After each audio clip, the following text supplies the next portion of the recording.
Rap music went 14 months without a single #1 song. And the only thing that fixed it was Drake dropping a record. Somebody who's been in the industry since 2009. The most recent moments where rap did break through in that window during the Kendrick and Drake beef were massive. But look at who was involved in that beef.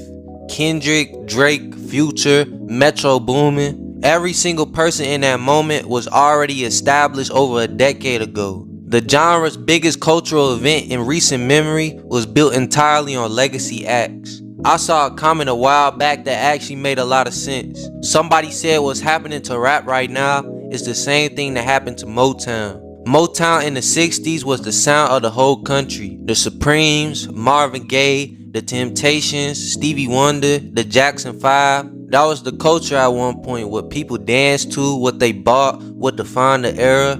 It was the center of music for a point of time, and then it stopped being the center. Gradually over time, the formula that made Motown revolutionary started feeling predictable. Disco came in with different energy, and rock pulled audiences in a direction Motown couldn't follow. The new artists they signed couldn't replicate what made the originals work. And by the late 70s and into the 80s, Motown was a legacy brand. Still respected, still referenced, just not running through anything anymore.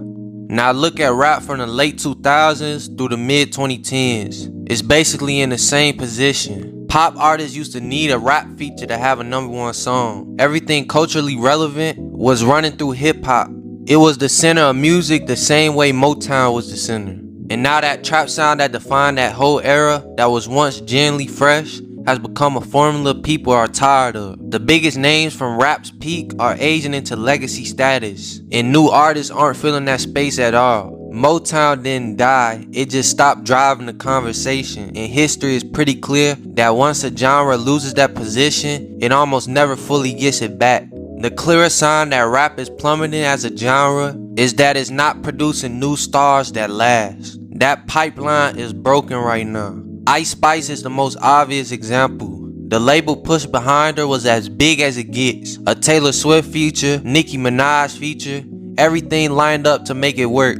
And it had a decent little moment, but that was it. The moment came and went, and now it already feels like a while ago. The viral artists from 2024 and 2025 tell a similar story. Tommy Richmond with $1 Million Baby, Shabuzi, songs that were genuinely everywhere for a stretch. But the follow through into a real rap career wasn't there at all. And part of that is because those songs were genre blending to begin with. Part pop, part country influence, part R&B. They weren't really rap moments even when they felt like rap adjacent moments. Now compare that to how the SoundCloud era worked. That era was chaotic, but it was a real star factory. XXX, Juice WRLD, Lil Uzi, Playboi Carti, artists who built loyal fan bases that were willing to follow them behind a single song. And before that, the blog era gave us Drake, Cole, and Kendrick. Those pipelines actually worked, but now there are two things killing the current pipeline. The first is TikTok.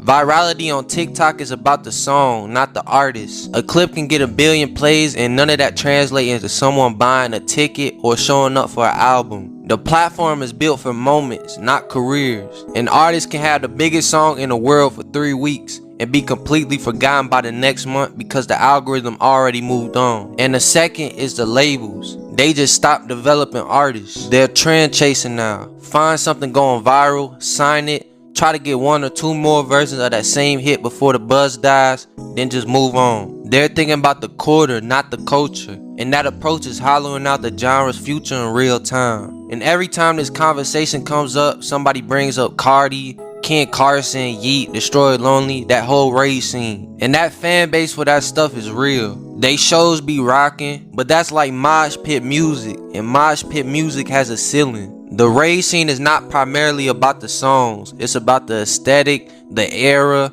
the specific visual identity that gets built around each album cycle. Look at how Cardi's career actually works. Dial-It was one version, Whole Lotta Red was a completely different person. I Am Music, he was like a bootleg Lil Wayne Future. It's like the music almost doesn't matter as much as the experience being constructed around it. That motto builds a die-hard niche, but it does not build mainstream dominance. The music is intensely difficult for a casual listener to get into. It's insular. It's for people already in on it, not for pulling new people in. And the chart numbers show that clearly. These artists have real fan bases, but their songs are not charting.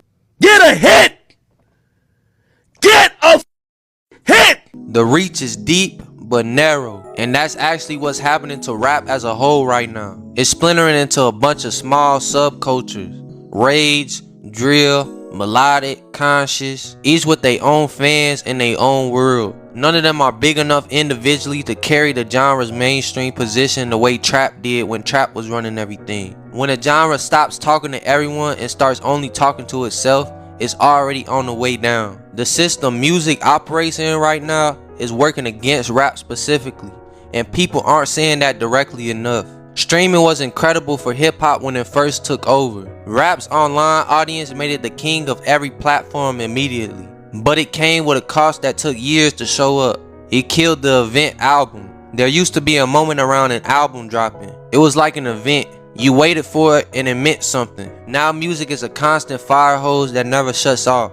An artist drops a 20-song album on Friday, and by Tuesday it's already buried under 100 other releases. In 2025, only 43% of streams in the US were for music released in the last 5 years. People are streaming the classics more than the new stuff, which means the new rapper today isn't just competing with other new rappers. They're competing with their own genre's catalog from 20 years ago. Rap right now is being held up by a handful of people who built their fan bases in a completely different era. Drake, Kendrick, Travis Scott, J. Cole, these are artists who came up before TikTok and social media ran everything, before the streaming fire hose got this out of control, and before attention spans got shattered the way they are now. They built real fan bases the old way, and they've been living off that foundation ever since. But the question nobody wants to answer directly is what happens when those guys are just done. Drake can't carry the charts forever. J. Cole has already been pulling back.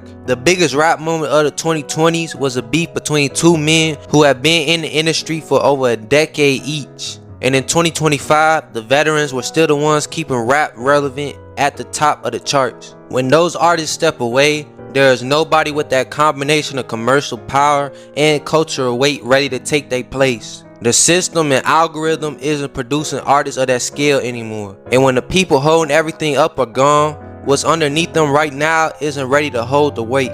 Genres have recovered before.